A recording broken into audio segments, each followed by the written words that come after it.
আমি মোহাম্মদ আব্দুল কুদ্দুস, সহকারী অধ্যাপক, ইসলামের ইতিহাস ও সংস্কৃতি বিভাগ।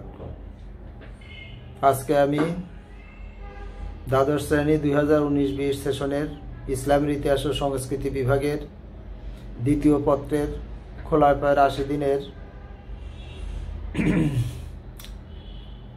অনুধাবনমূলক প্রশ্নগুলো সম্পর্কে আলোচনা করব। আমি ইতিমধ্যেই দ্বাদশ শ্রেণীর ইসলামের ইতিহাস ও সংস্কৃতি বিভাগ প্রথম পত্রের মোট 17টি ক্লাস নিয়েছি। অদ্য আমার দ্বাদশ শ্রেণীর ইসলামের ইতিহাস ও সংস্কৃতি বিভাগের 18তম ক্লাস। খোলাফায়ে রাশিদিনের 4 জন খলিফা সম্পর্কে আমি বিস্তারিত আলোচনা করেছি এবং সেই সাথে জ্ঞানমূলক, অনুধাবনমূলক প্রশ্ন, সাদৃশ্যমূলক প্রশ্ন এবং উচ্চতর দক্ষতামূলক প্রশ্ন সম্পর্কেও আলোচনা করেছি। যেহেতু ইতিপূর্বে অর্থাৎ আজকের ক্লাসের পূর্ববর্তী ক্লাসে আমি হযরত আলী রাদিয়াল্লাহু তাআলা আনহু অর্থাৎ ইসলামের ইতিহাসে এবং সংস্কৃতি বিভাগের খোলাফায়ে রাশিদিন অধ্যায়ের সবশেষ খলিফা হযরত আলী রাদিয়াল্লাহু তাআলা আনহু সম্পর্কে এবং তার সময়ের প্রাসঙ্গিক বিষয় নিয়ে আলোচনা করেছি। সেহেতু খোলাফায়ে রাশিদিন এর অধ্যায়টি যেহেতু শেষ হতে যাচ্ছে, সেহেতু আমি খোলাফায়ে রাশিদিনের যে প্রশ্ন থেকে অনুধাবনমূলক প্রশ্নগুলো সম্পর্কে আলোচনা করব। যেই প্রশ্নগুলো আমাদের জানা দরকার এবং পরীক্ষায় আসার সম্ভাবনা রয়েছে, এই ধরনের অনুধাবনমূলক প্রশ্নগুলো আলোচনা করব। তো আলোচনার শুরুতে আমি খোলাফায়ে রাশিদিনের সময়কাল উল্লেখ করতে চাই। সময়কাল হচ্ছে 632 থেকে নিয়ে 661 খ্রিস্টাব্দ পর্যন্ত। এই 632 থেকে 661 খ্রিস্টাব্দ পর্যন্ত প্রায় 30 বছর সময়কাল খোলাফায়ে রাশিদিন কর্তৃক মুসলিম বিশ্ব শাসিত হয়েছে। তার প্রথম ছিলেন হযরত আবু বকর রাদিয়াল্লাহু তাআলা আনহু। আমরা ইতিমধ্যেই জেনেছি যে তিনি 632 থেকে নিয়ে 634 খ্রিস্টাব্দ পর্যন্ত। আর দ্বিতীয় জন ওমর রাদিয়াল্লাহু তাআলা আনহু, তিনি এই 634 থেকে নিয়ে 644 খ্রিস্টাব্দ পর্যন্ত। তৃতীয় জন হযরত ওসমান, এই ওসমান রাদিয়াল্লাহু তাআলা আনহু এই 644 থেকে নিয়ে 656 খ্রিস্টাব্দ পর্যন্ত শাসন করেছেন। আর চতুর্থ খলিফা আলী রাদিয়াল্লাহু তাআলা আনহু,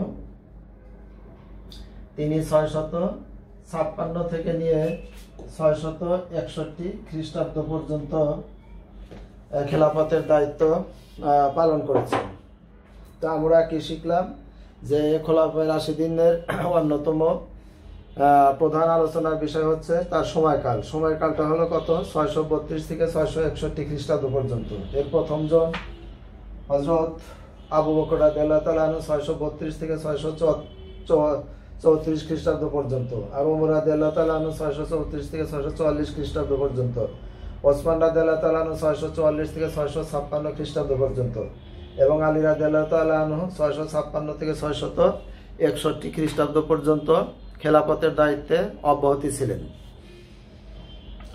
তে যা হোক, তারপরে আমরা এখন খোলাফায়ে রাশিদিনের নির্বাচন পদ্ধতি নিয়ে কিছু কথা বলবো। খোলাফায়ে রাশিদিনের নির্বাচন পদ্ধতি। 1 নম্বর হচ্ছে খোলাফায়ে রাশিদিনের নির্বাচন পদ্ধতি। নির্বাচন পদ্ধতি 1 নম্বর হচ্ছে প্রত্যক্ষ সমর্থন। আর 2 নম্বর পদ্ধতি হলো নির্বাচক মণ্ডলী দ্বারা। নির্বাচক মণ্ডলীর মাধ্যমে। তো যা হোক, আমি খোলাফায়ে রাশিদিনের নির্বাচন পদ্ধতি বা নির্বাচন প্রক্রিয়া নিয়ে সবার জ্ঞাতার্থে একটু আলোচনা করব। আমরা জানি হযরত মুহাম্মদ মুস্তাফা সাল্লাল্লাহু আলাইহি সাল্লাম 632 খ্রিস্টাব্দে ইন্তেকাল করেছিলেন। তার ইন্তেকালের পরেই হযরত ওমর রাদিয়াল্লাহু তাআলা আনহু হযরত আবু বকর রাদিয়াল্লাহু তাআলা আনহুকে নির্বাচন করা হয়। আমি প্রথমে যে উল্লেখ করেছি যে নির্বাচন পদ্ধতিটা দুই ভাগে ভাগ করা যায়, একটা হচ্ছে প্রত্যক্ষ সমর্থন জনগণের, আর একটা হলো নির্বাচক মণ্ডলীর মাধ্যমে নির্বাচক মণ্ডলীর নির্বাচন প্রক্রিয়ার মাধ্যমে কাউকে খলিফা বানানো। তো এর মধ্যে আমরা হযরত আবু বকর রাদিয়াল্লাহু তাআলা আনহু এবং ওমর রাদিয়াল্লাহু তাআলা আনহু, আলী রাদিয়াল্লাহু তাআলা আনহু, এই তিনজনকে উপস্থিত বয়োজ্যেষ্ঠ সিনিয়র, সবার কাছে সবচেয়ে বেশি গ্রহণযোগ্য এমন ব্যক্তিদের প্রস্তাব এবং সাধারণ উপস্থিত জনতার সমর্থনের মাধ্যমে এই তিনজন খলিফাকে নির্বাচন করা হয়েছিল। কারা কারা? তিনি হলেন হযরত আবু বকর রাদিয়াল্লাহু তাআলা আনহু, হযরত ওমর রাদিয়াল্লাহু তাআলা আনহু এবং হযরত আলী রাদিয়াল্লাহু তাআলা আনহু। আর একমাত্র এই নির্বাচক মণ্ডলীর মাধ্যমে নির্বাচিত খলিফা হয়েছিলেন হযরত ওসমান রাদিয়াল্লাহু তাআলা আনহু। ইতিমধ্যেই আমাদের পূর্বেকার ক্লাসে আমরা আলোচনা করেছি যে হযরত ওসমান রাদিয়াল্লাহু তাআলা আনহুকে নির্বাচনকে কেন্দ্র করে অর্থাৎ হযরত ওমর রাদিয়াল্লাহু তাআলা আনহু যখন ছুরিকাঘাত প্রাপ্ত হয়ে আহত হন এবং তার মৃত্যুর সময় যখন খুবই সন্নিকট আসে এবং তার বাঁচার আশা খুবই ক্ষীণ বা নাই বললেই চলে, এমত অবস্থায় তিনি অর্থাৎ হযরত ওমর রাদিয়াল্লাহু তাআলা আনহু যখন উপলব্ধি করতে সক্ষম হন যে তিনি আর পৃথিবীতে বেশি সময় বেঁচে থাকবেন না, তখন তিনি 6 সদস্যের একটি নির্বাচক কমিটি তৈরি করে দিয়েছিলেন এবং তিনি বলেছিলেন 3 দিনের মধ্যে যেন তারা এই 6 জন পরবর্তী মুসলিম বিশ্বের পরবর্তী খলিফা নির্বাচন করেন। তালহা, জুবায়ের, আব্দুর রহমান ইবনে আউফ, আলী রাদিয়াল্লাহু তাআলা আনহু, ওসমান রাদিয়াল্লাহু তাআলা আনহু, সাদ বিন আবি ওয়াক্কাস, এই 6 জনের নেতৃত্বে যে কমিটি তৈরি করা হয়েছিল, এক ভোটের ব্যবধানে হযরত ওসমান রাদিয়াল্লাহু তাআলা আনহু খলিফা নির্বাচিত হয়েছিলেন। তো যা হোক, আমরা এটা শিখতে পারলাম যে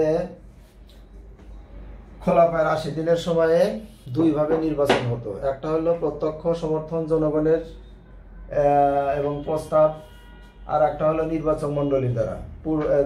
তিনজন হযরত আবু বকর রাদিয়াল্লাহু তাআলা আনহু, ওমর রাদিয়াল্লাহু তাআলা আনহু এবং আলী রাদিয়াল্লাহু তাআলা আনহু জনগণের প্রত্যক্ষ সমর্থন প্রস্তাবের মাধ্যমে খলিফা নির্বাচিত হয়েছিলেন।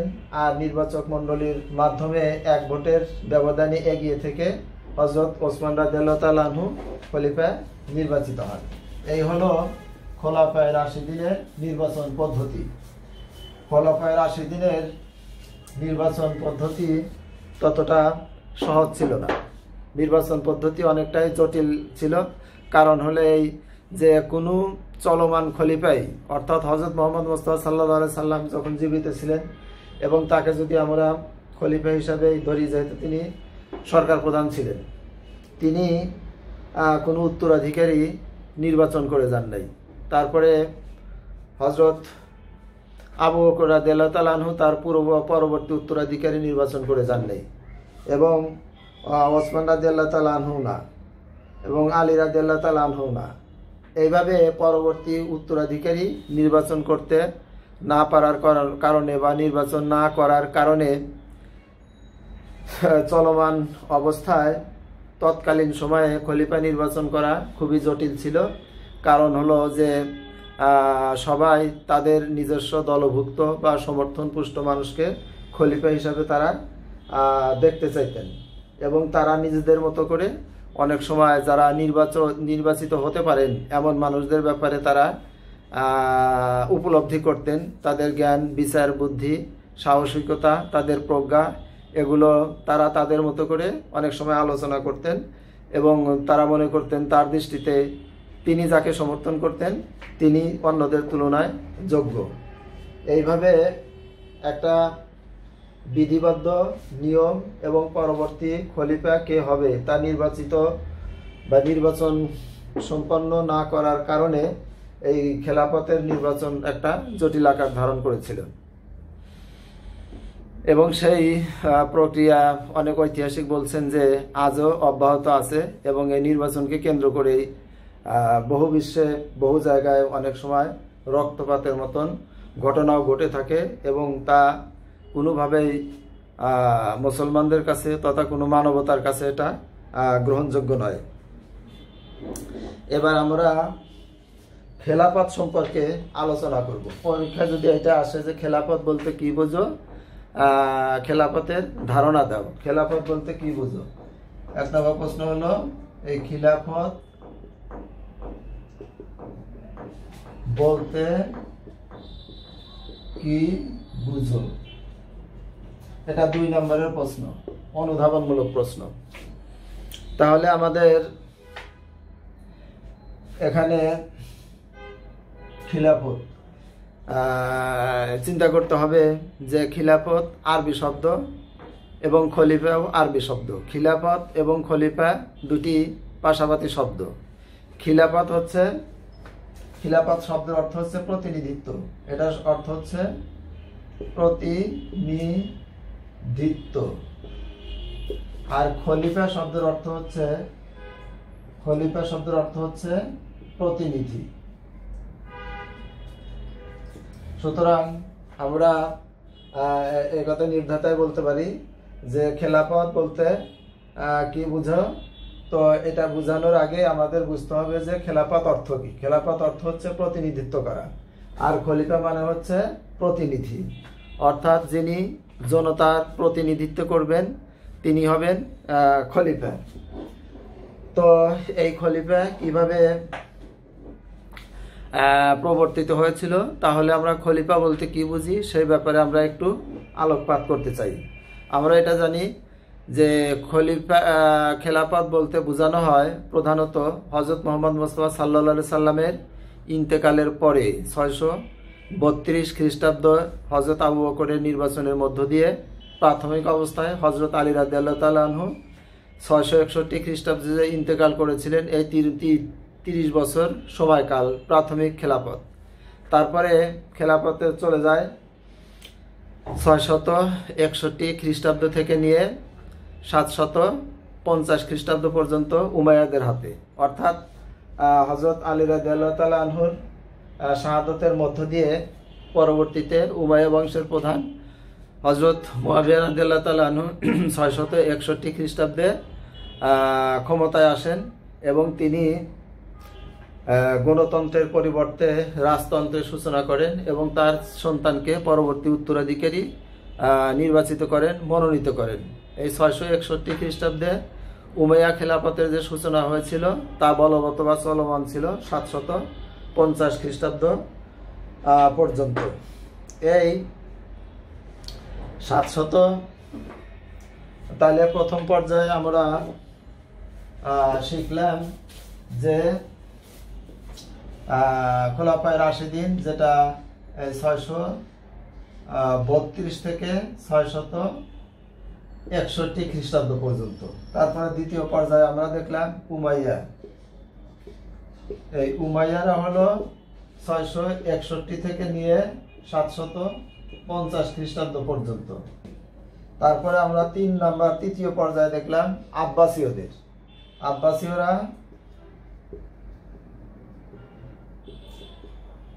আব্বাসীয়রা এই 750 থেকে নিয়ে 1258 খ্রিস্টাব্দ পর্যন্ত খেলাফতের দায়িত্বে ছিলেন। এরপরে চতুর্থ পর্যায়ে এই আব্বাসীয়দের হাত থেকে, অর্থাৎ এই 1258 থেকে নিয়ে এই 1517 খ্রিস্টাব্দ পর্যন্ত সময়কাল মিশরের মামলুকদের হাতে এই খেলাফতের দায়িত্ব চলে যায়।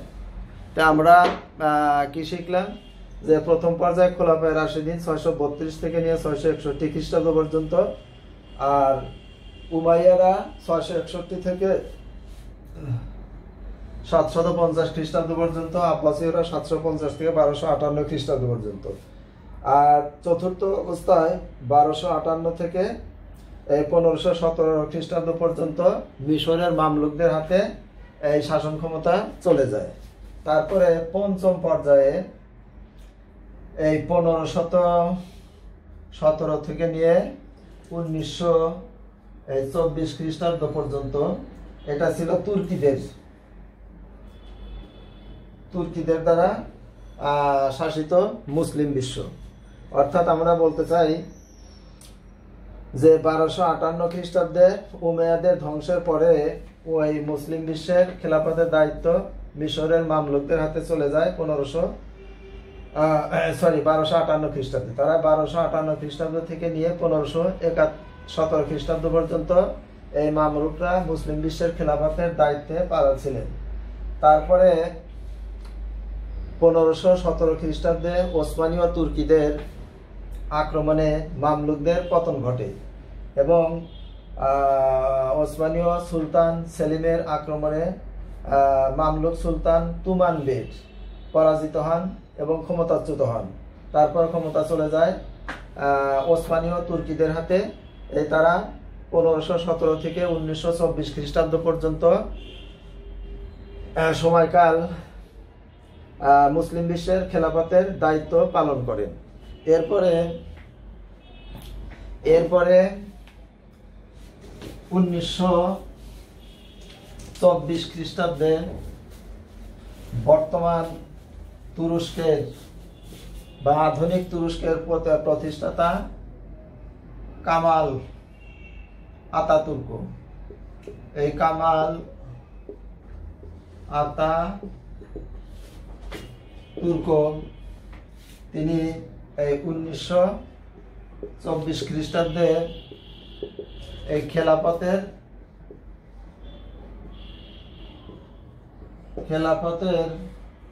পতন ঘটান, অর্থাৎ বিলুপ্ত ঘোষণা করেন। কামাল আতাতুর্ক আধুনিক তুরস্কের প্রতিষ্ঠাতা। তিনি 1924 খ্রিস্টাব্দে খেলাফতের বিলুপ্তি ঘটিয়ে সেখানে আধুনিক তুরস্কের প্রতিষ্ঠাতা করেন। এইভাবে খেলাফতের পতন ঘটে। সেই হিসাবে আমরা দেখতে পাই যে খেলাফতের মোট সময়কাল প্রায় হলো এই 1924 খ্রিস্টাব্দ থেকে নিয়ে এই 632 খ্রিস্টাব্দ। তাহলে এটা যদি আমরা বিয়োগ করি তাহলে আমরা দেখতে পাবো 4-এর ভিতরটা 2 বাদ দিলে এই 2, আর 12-এর ভিতরটা 3 বাদ দিলে হলো এই 9। 3, 4, 5, 6, 7, 8, 9, 10, 11, 12, 9 হাতে আসলো 1, 7, 8, 9।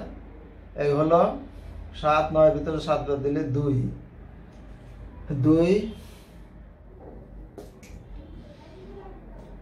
তারপরে হলো এই 1, অর্থাৎ 1292 বছর মোট সময়কাল ছিল খেলাফতের 1292 বছর। এই 5টা পর্যায়ে অর্থাৎ খোলাফায়ে রাশিদিনের থেকে শুরু করে মোট 5টা পর্যায়ে খেলাফত মোট অধিষ্ঠিত ছিল 1292 বছর। সেটা হলো কিভাবে আমরা ইতিমধ্যে আলোচনা করেছি। তারপরেও আমি আবারও সবার জ্ঞাতার্থে এবং স্মরণার্থে আরেকটু স্মরণ করিয়ে দিতে চাই যে প্রথম পর্যায়ে হলো খোলাফায়ে রাশিদিন। খোলাফায়ে রাশিদিন হলো 632 থেকে 661। তারপরে হলো উমাইয়ারা 661 থেকে নিয়ে 750। তারপর আব্বাসীয়রা 750 থেকে নিয়ে 1258। 1258 পর থেকে মিশরের মামলুকরা তারা 1258 থেকে 1517 খ্রিস্টাব্দ পর্যন্ত, এবং পঞ্চম ভাগে ওসমানীয় তুর্কিরা 1517 খ্রিস্টাব্দে মামলুকদের পরাজিত করে এবং তাদের হাতে খেলাফতের দায়িত্ব চলে যায় এবং তারা 1517 খ্রিস্টাব্দ থেকে নিয়ে মোট 1924 খ্রিস্টাব্দ পর্যন্ত তথা কামাল আতাতুর্কের পূর্ব পর্যন্ত এই খেলাফত পথ বলবৎ ছিল। তাহলে আমরা খেলাফত সম্পর্কে বিস্তারিত জানতে পারলাম যে খোলাফায়ে রাশিদিনের মধ্য দিয়ে, আবু বকরের মধ্য দিয়ে যা শুরু হয়েছিল এবং ওসমানীয় তুর্কিদের সময়ে 1924 খ্রিস্টাব্দে 632 থেকে নিয়ে 1924 খ্রিস্টাব্দ পর্যন্ত মোট 1292 বছর এই খোলাফায়ে রাশিদিন, উমাইয়া বংশ, আব্বাসীয় বংশ, মামলুক বংশ এবং তুরস্কের ওসমানীয় রাজে শাসন করেছেন। সেটাই মূলত হচ্ছে খেলাফত। এই হলো খেলাফতের সময়কাল। এবার আমরা অনুধাবনমূলক প্রশ্ন সম্পর্কে আরো জানতে চাই যে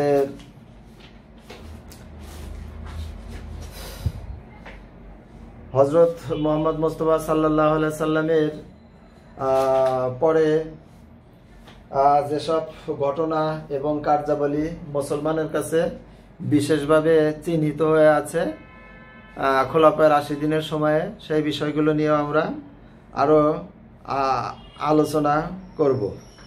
তো আমরা প্রথমেই আলোচনা করতে চাই ইয়ারমুকের যুদ্ধ নিয়ে। প্রথমে আমরা আলোচনা করতে চাই ইয়ামামার যুদ্ধ। আর একটা অনুধাবনমূলক প্রশ্ন হতে পারে যে ইয়ামামার যুদ্ধ বলতে কি বুঝো? আজকে আমরা সবগুলোই অনুধাবনমূলক প্রশ্ন আলোচনা করব। আমরা এটা জানি যে হযরত মুহাম্মদ মুস্তাফা সাল্লাল্লাহু আলাইহি সাল্লামের পরে আবু বকর রাদিয়াল্লাহু তাআলা আনহু খেলাফতের দায়িত্ব গ্রহণ করেন এবং তার সময়ে মধ্য আরবের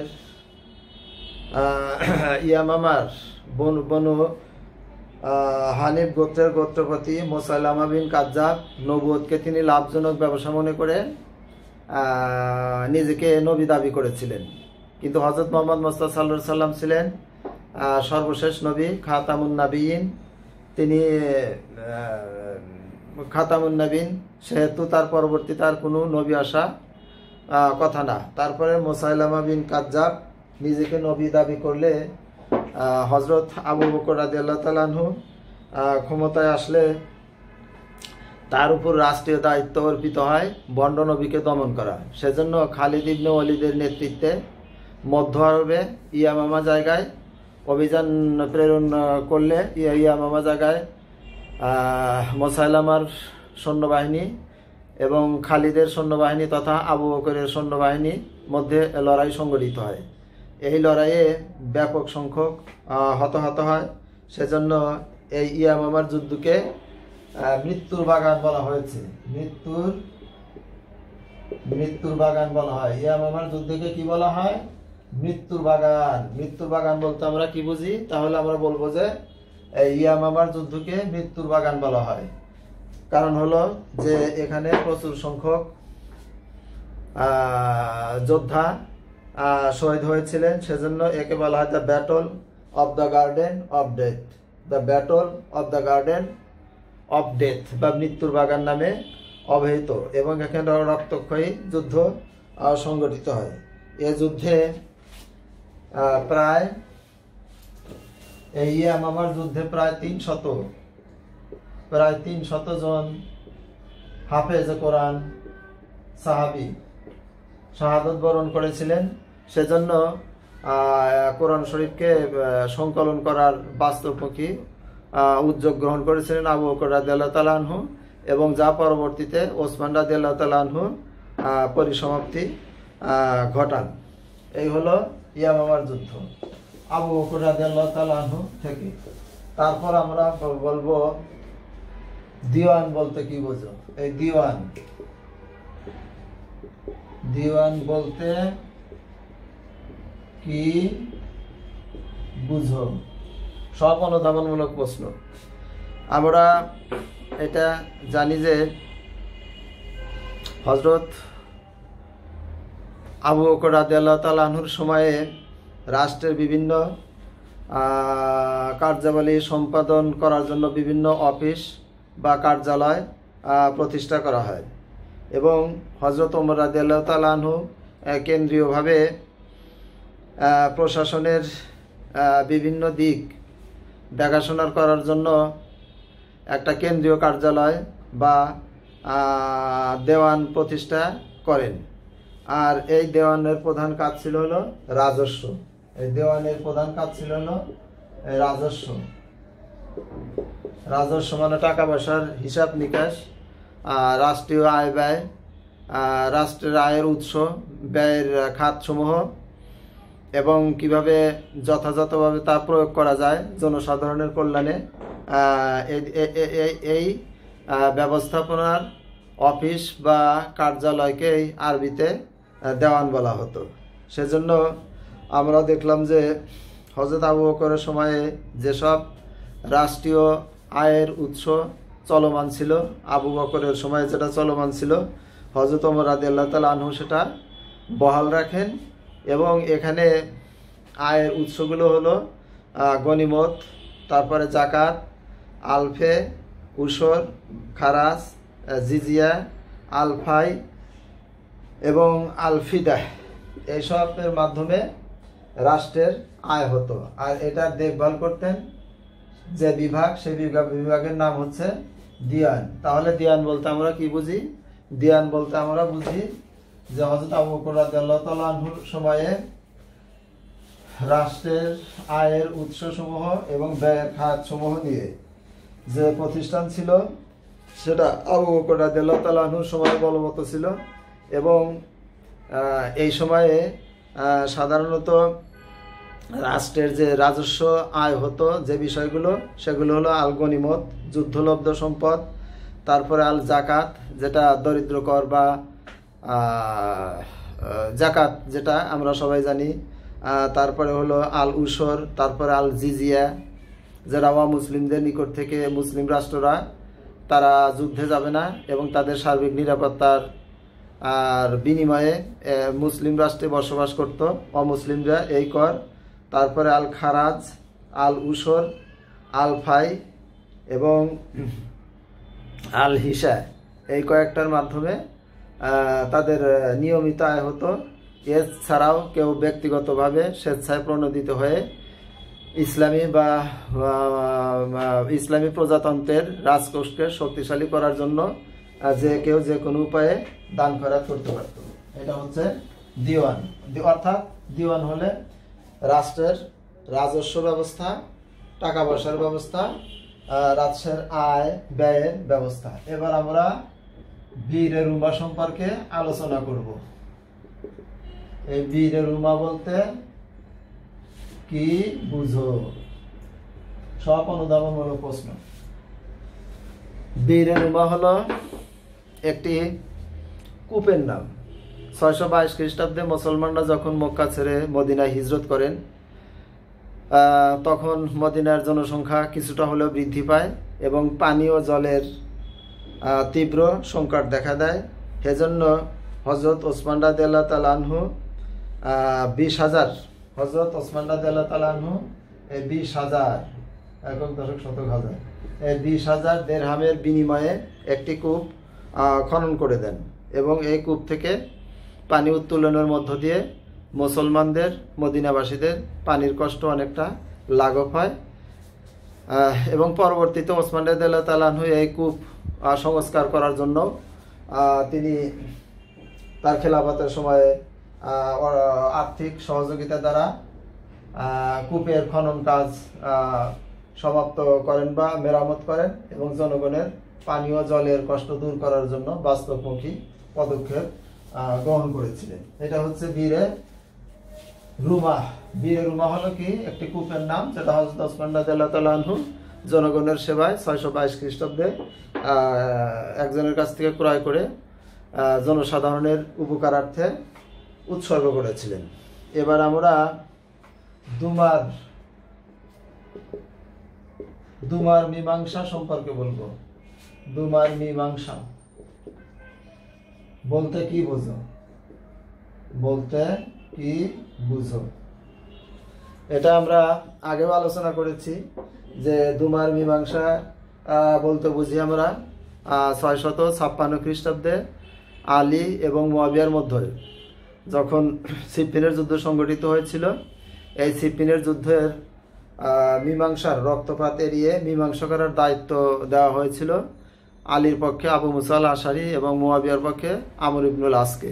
এবং তারা যদি ব্যর্থ হয়, এই একজনের জায়গায় দুইজন করে করে অর্থাৎ ডাবল করে করে বৃদ্ধি করে তারা এই মীমাংসা করবে। এইভাবে মীমাংসা বৈঠকটি অনুষ্ঠিত হয়েছিল এই দুমাতুল জন্দল নামক জায়গায়। দুমাতুল জন্দল নামক জায়গায়, সেজন্য এটাকে বলা হয়ে থাকে দুমাতুল জন্দলের বৈঠক বা মীমাংসা বৈঠক।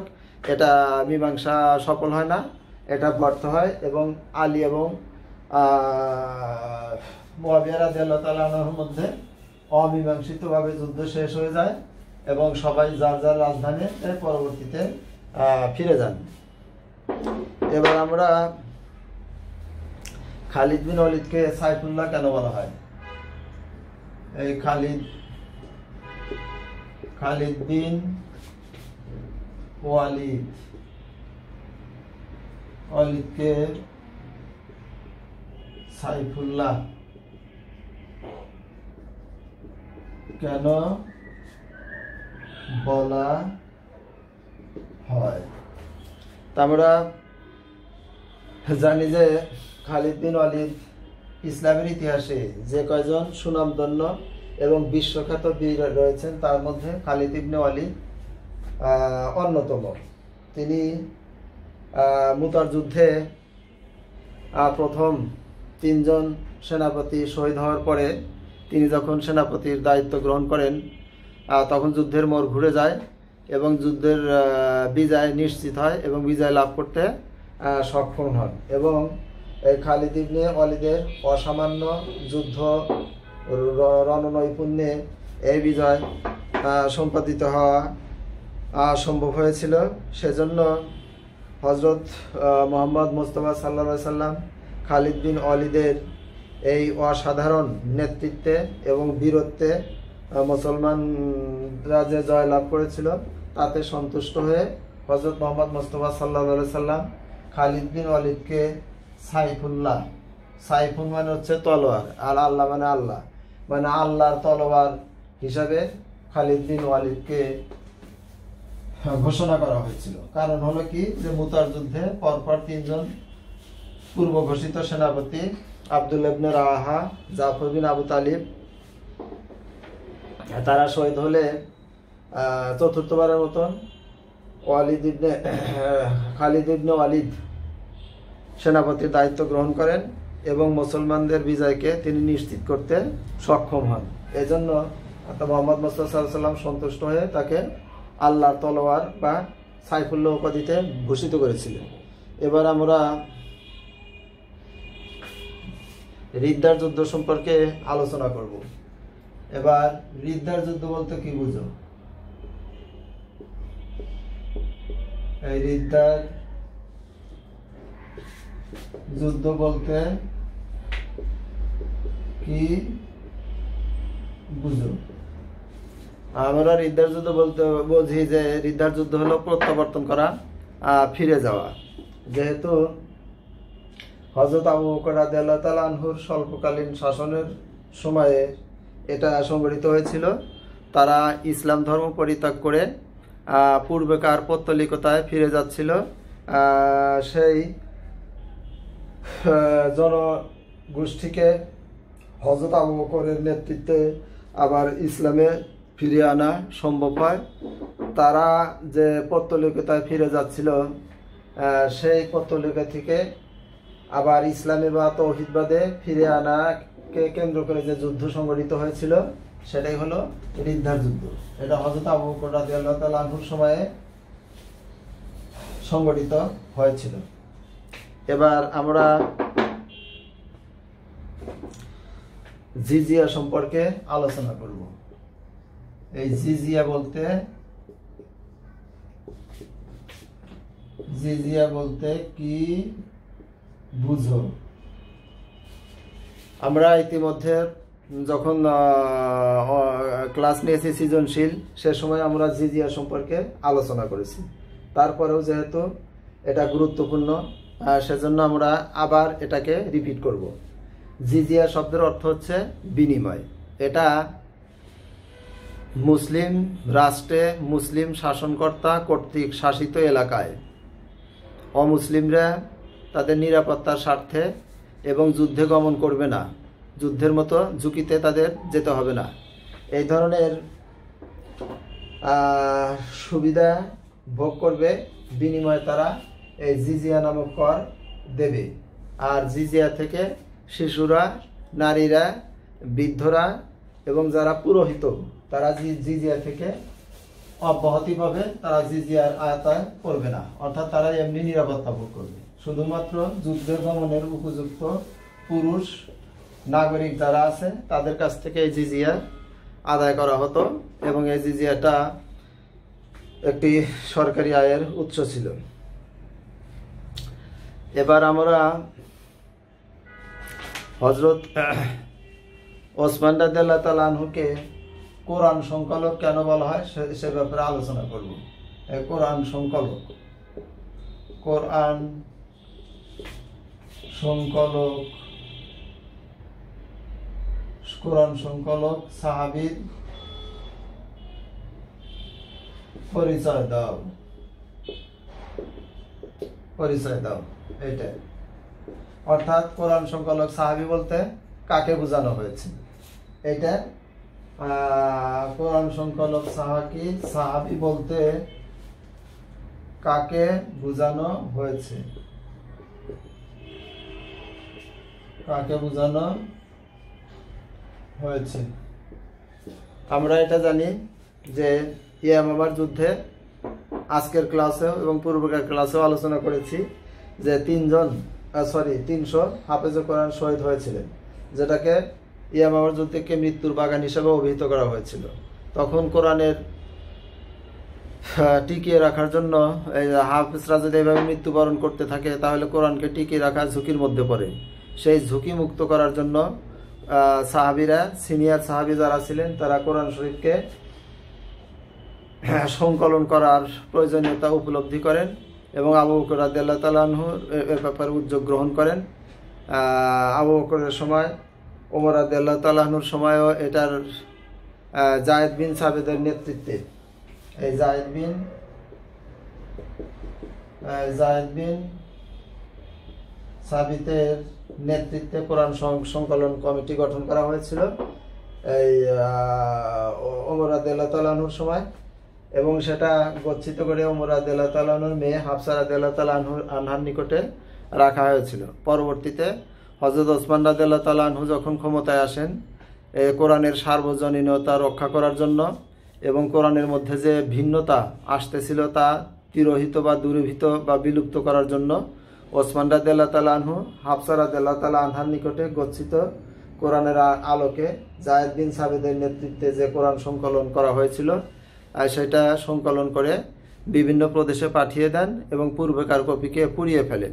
সেজন্য কোরআন সংকলনের কাজে হযরত ওসমান রাদিয়াল্লাহু তাআলা আনহুর ব্যাপক ভূমিকা থাকার কারণে তাকে কোরআন সংকলক সাহাবী বলা হয়ে থাকে। তাহলে কোরআন সংকলক সাহাবী আমরা কাকে বলবো? কোরআন সংকলক সাহাবী আমরা হযরত ওসমান রাদিয়াল্লাহু তাআলা আনহুকে বলবো। এবার আমরা নাহরাওয়ানের যুদ্ধ সম্পর্কে আলোচনা করব। নাহরাওয়ানের যুদ্ধ, নাহরাওয়ানের যুদ্ধ এটা হয়েছিল 659 খ্রিস্টাব্দে, অর্থাৎ হযরত ওসমান রাদিয়াল্লাহু তাআলা আনহুর ইন্তেকালের পর ক্ষমতায় আসেন হযরত আলী রাদিয়াল্লাহু তাআলা আনহু। এই আলী রাদিয়াল্লাহু তাআলা আনহু ক্ষমতায় আসলে স্বাভাবিক কারণেই সরকার প্রধানের কাছে পরবর্তী শাসক যদি নিহত হয়ে থাকে তার বিচারের দাবিটা আসাটা স্বাভাবিক। সেজন্য তালহা জোবায়ের সহ আয়েশা রাদিয়াল্লাহু তাআলা আনহু এই ওসমান রাদিয়াল্লাহু তাআলা আনহুর বিচারের দাবিতে সোচ্চার হন এবং এক পর্যায়ে যখন হযরত তালহা রাদিয়াল্লাহু তাআলা আনহু, জুবাইর রাদিয়াল্লাহু তাআলা আনহু এবং আয়েশা রাদিয়াল্লাহু তাআলা আনহু বসরা, মিশর এবং সিরিয়ার কিছু অংশ দখলের সংবাদ যখন হযরত আলী রাদিয়াল্লাহু তাআলা আনহুর কাছে পৌঁছে, তখন আলী রাদিয়াল্লাহু তাআলা আনহু এই নাহরাওয়ান নামক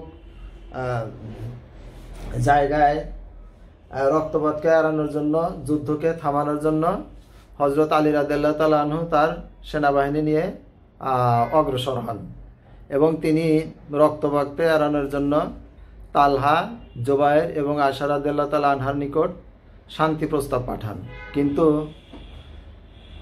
আয়েশা রাদিয়াল্লাহু তাআলা আনহার বাহিনী যখন নিদ্রায় ছিলেন, নিদ্রিত অবস্থায় ছিলেন, তখন আব্দুল্লাহ ইবনে সাবাহ, এই আব্দুল্লাহ ইবনে সাবাহ, এই আব্দুল্লাহ ইবনে সাবাহ তিনি আতঙ্কিত হন যে এটা একটা মীমাংসা হয়ে যাচ্ছে, অর্থাৎ রক্তপাত হচ্ছে না। তখনই এই আব্দুল্লাহ ইবনে সাবাহ এই রক্তপাত যাতে সংগঠিত হয় সেজন্য অতর্কিতে ঘুমন্ত আয়েশা রাদিয়াল্লাহু তাআলা আনহুর বাহিনীর ঘুমন্ত অবস্থায় এই আব্দুল্লাহ ইবনে সাবাহর প্ররোচনায় তার সমর্থন কিছু মুনাফিক এই আয়েশা রাদিয়াল্লাহু তাআলা আনহার সেনাবাহিনীর উপর রাতের অন্ধকারে আক্রমণ করেন এবং এই আক্রমণ করলে তখন যুদ্ধ অবশ্যম্ভাবী হয়ে পড়ে এবং আলী রাদিয়াল্লাহু তাআলা আনহু তারপরেও যুদ্ধ বন্ধের জন্য প্রাণপণ চেষ্টা করেন এবং তিনি যুদ্ধ বন্ধ করতে সক্ষম হন। পরে আলী রাদিয়াল্লাহু তাআলা আনহু হযরত আয়েশা রাদিয়াল্লাহু তাআলা আনহাকে এই নিরাপদে মদিনায় তার ভাই আবু মুহাম্মদ বিন আবু বকরের নিকট পাঠিয়ে দেন। এইভাবে এই নাহরাওয়ানের নামক এলাকায় 659 খ্রিস্টাব্দে যুদ্ধ হয়েছিল। এই হলো একটা মত। আর দ্বিতীয় একটি মত হলো যে এই 659 খ্রিস্টাব্দে এই নাহরাওয়ান নামক জায়গায় 400 যোদ্ধা আলীর বিপক্ষে বিদ্রোহ করে এবং আলী রাদিয়াল্লাহু তাআলা আনহু তখন এটাকে বাধা দেন এবং তাদেরকে পরাস্ত করতে সক্ষম হন। এই জন্য এটা যেহেতু নাহরাওয়ান নামক জায়গায় সংগঠিত হয়েছিল সেজন্য এটার নামকরণ হয়েছে নাহরাওয়ান এবং এখানে অধিকাংশ খারেজিরা থাকতো। আর আলী রাদিয়াল্লাহু তাআলা আনহুর বিপক্ষে এই প্রায় 4000 খারেজি যুদ্ধ অংশ নিয়েছিল। তো খারেজিরা যুদ্ধে পরাস্ত হয়ে ছিন্ন বিচ্ছিন্ন হয়ে পড়ে এবং অনেকে হযরত আলী রাদিয়াল্লাহু তাআলা আনহুর দলে যোগদান করেন। এই হলো নাহরাওয়ানের যুদ্ধ। এবার আমরা কুষ্ঠের যুদ্ধ সম্পর্কে আলোচনা করব। কুষ্ঠের যুদ্ধ সম্পর্কে আলোচনা করব। কুষ্ঠের যুদ্ধ হয়েছিল হযরত আলী রাদিয়াল্লাহু তাআলা আনহুর জমানায় এবং এটার এক পক্ষের নেতৃত্বে ছিলেন হযরত আয়েশা রাদিয়াল্লাহু তাআলা আনহা এবং হযরত আয়েশা রাদিয়াল্লাহু তাআলা আনহা আলী রাদিয়াল্লাহু তাআলা আনহুর মধ্যে গবেষণামূলক বা উপলব্ধিমূলক ভুল সংঘটিত হয়েছিল। তো আয়েশা রাদিয়াল্লাহু তাআলা আনহা যেহেতু উষ্টের পৃষ্ঠে আরোহণ করে এই যুদ্ধে নেতৃত্ব দিয়েছিলেন সেজন্য এটাকে উষ্টের যুদ্ধ বলা হয়। তারপরে আলী রাদিয়াল্লাহু তাআলা আনহুর সময় আয়েশা রাদিয়াল্লাহু তাআলা আনহা যখন হযরত আলী রাদিয়াল্লাহু তাআলা আনহু যুদ্ধে বিজয় লাভ করেন তখনও হযরত আলী রাদিয়াল্লাহু তাআলা আনহু হযরত আয়েশা রাদিয়াল্লাহু তাআলা আনহাকে সসম্মানে তাকে নিরাপত্তা দিয়ে মদিনায় হযরত আয়েশা রাদিয়াল্লাহু তাআলা আনহাকে পাঠিয়ে দেওয়া হয়। এবার আমরা আলোচনার শেষ প্রান্তে প্রায় চলে আসছি। এবার আমরা একটি আলোচনা করব এই খারেজি বলতে কি বুঝো। খারেজি বলতে কি বুঝো, এটা অনুধাবনমূলক প্রশ্ন এবং এটা একটা বিখ্যাত প্রশ্ন, এটা অনেক সময় আসে। আমরা জানি যে হযরত আলী এবং মুয়াবিয়ার মধ্যে 656 খ্রিস্টাব্দে সিফিন নামক জায়গায় যে যুদ্ধ সংগঠিত হয়েছিল, এই যুদ্ধ সংগঠিত হওয়ার সময়ে আলীর বিজয় যখন প্রায় নিশ্চিত, তখন আমর ইবনুল আসের পরামর্শে মুয়াবিয়ার লোকজন কোরআন শরীফ বর্ষার ফলকে বেঁধে উপরে উত্তোলন করে বলেন যে কোরআনের আলোকে মীমাংসা করা হবে। কিন্তু আলী রাদিয়াল্লাহু তাআলা আনহু মীমাংসা করার পক্ষপাতিত্ব ছিলেন না, কিন্তু কিছু সংখ্যক হাফেজে কোরআনের দাবির মুখে তিনি যুদ্ধ মুলতবি করতে বাধ্য হন। তো যুদ্ধ যখন শেষ হয়ে গেল এবং মীমাংসা যখন প্রহসনে পরিণত হলো, তখন এক শ্রেণীর লোক আলীর পক্ষ পরিত্যাগ করলো এবং তাদের সংখ্যা ছিল প্রায় 12,000। এই আব্দুল্লাহ ইবনে ওহাব, এই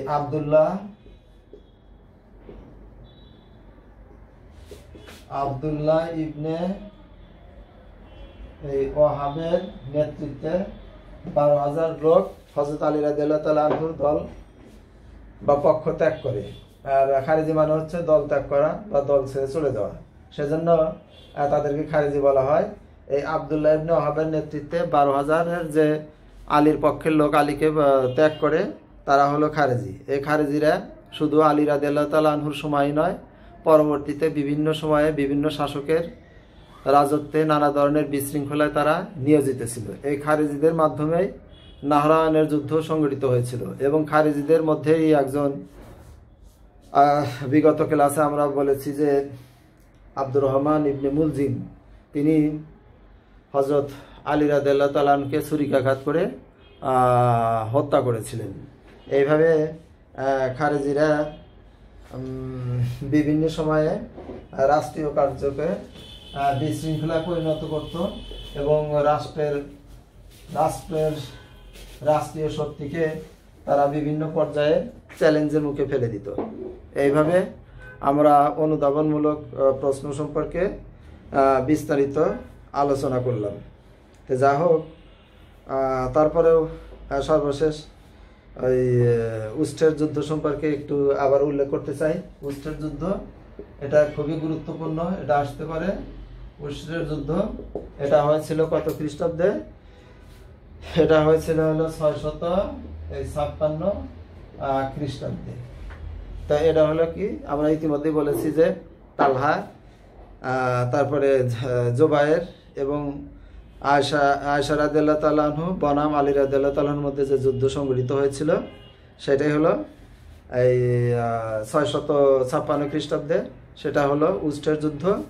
এই যুদ্ধে তালহা, জুবায়ের এবং আয়েশা কর্তৃক, তালহা, জুবায়ের, আয়েশা কর্তৃক যখন আলী রাদিয়াল্লাহু আনহু সংবাদ পান যে বসরা দখলে নিয়েছে, তখন আলী রাদিয়াল্লাহু তাআলা আনহু চিন্তিত হয়ে পড়েন এবং তিনি তাদেরকে শান্তি প্রস্তাব দিয়ে যুদ্ধের পথ ছেড়ে শান্তির আলোচনায় তাদেরকে আসতে বলেন।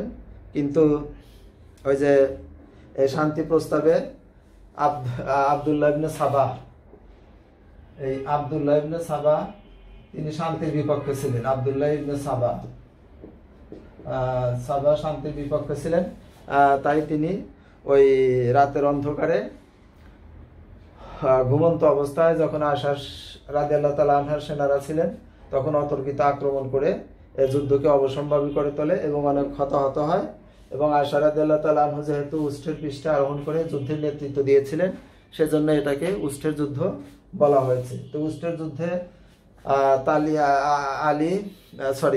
তালহা, জুবায়ের এবং আয়েশা রাদিয়াল্লাহু তাআলা যখন পরাজিত হন, তখন হযরত আলী রাদিয়াল্লাহু তাআলা আনহু সসম্মানে হযরত আয়েশা রাদিয়াল্লাহু তাআলা আনহাকে তার ভাই মুহাম্মদ ইবনে আবু বকরের নিকট মদিনায় পাঠিয়ে দেন এবং উষ্ট্রের যুদ্ধের পরিসমাপ্তি ঘটে। এইভাবে আমরা খোলাফায়ে রাশিদিনের অনুধাবন প্রশ্নগুলো শিখব। যা হোক, আজকে আমরা খোলাফায়ে রাশিদিনের অনুধাবন প্রশ্নগুলো নিয়ে 2 নম্বরের প্রশ্নগুলো নিয়ে বিস্তারিত আলোচনা করলাম। তোমরা এগুলো অত্যন্ত মনোযোগ সহকারে বাসায় পড়বে এবং ইসলামের ইতিহাস ও সংস্কৃতি বিভাগ প্রথম পত্রের যে বই রয়েছে 3য় অধ্যায়ের খোলাফায়ে রাশিদিনের যে অধ্যায়টা রয়েছে এই অধ্যায়টা বেশি বেশি করে পড়বে। এবং আমি যেগুলো বলেছি খেলাফত, ইয়ারমুকের যুদ্ধ, খোলাফায়ে রাশিদিন, নির্বাচন পদ্ধতি, তারপরে রিদ্ধার যুদ্ধ, তারপরে জিজিয়া, তারপরে হচ্ছে বীরে রুমা, তারপরে খালিদ ইবনে ওলীদকে সাইফুল্লাহ কেন বলা হয়, এই যে উস্টের যুদ্ধ, নাহরাওয়ানের যুদ্ধ, সিফিনের যুদ্ধ, দুমাতুল জন্দল, এইসব প্রশ্ন। আর একটা একটু বাকি রয়ে গেল আমাদের শিয়া সম্পর্কে একটু বলতে চাই যে শিয়া বলতে কি বুঝি। শিয়া বলতে কি বুঝি? ইতিমধ্যে আমরা খারেজি সম্পর্কে জেনেছি, এবার আমরা শিয়া সম্পর্কে জানবো। শিয়ারা হলো মূলত আলী রাদিয়াল্লাহু তাআলা আনহুর ভক্ত, আলী রাদিয়াল্লাহু তাআলা আনহুর অতি ভক্ত যারা, অর্থাৎ যারা খেলাফতের জন্য হযরত আলী রাদিয়াল্লাহু তাআলা আনহুকে উপযুক্ত ভাবত, যেহেতু মোহাম্মদ মুস্তাফা সাল্লাল্লাহু আলাইহি সাল্লামের পুত্র সন্তান ছিল না এবং মোহাম্মদ মুস্তাফা সাল্লাল্লাহু আলাইহি সাল্লামের অতি প্রিয় এবং আপনজন চাচাতো ভাই ছিলেন, জামাতা ছিলেন আলী রাদিয়াল্লাহু তাআলা আনহু। তাই প্রত্যেকটা খলিফা নির্বাচনের সময়ই যারা হযরত আলী রাদিয়াল্লাহু তাআলা আনহুকে সমর্থন করত তারাই হয়েছে শিয়া। এবং বিশেষ করে হযরত মুয়াবিয়ার পরে ইয়াজিদ এবং হোসেন রাদিয়াল্লাহু তাআলা আনহুর যে কারবালার যুদ্ধ, অসম যুদ্ধ সংগঠিত হয়েছিল, সেই যুদ্ধের হোসেনের পক্ষে যারা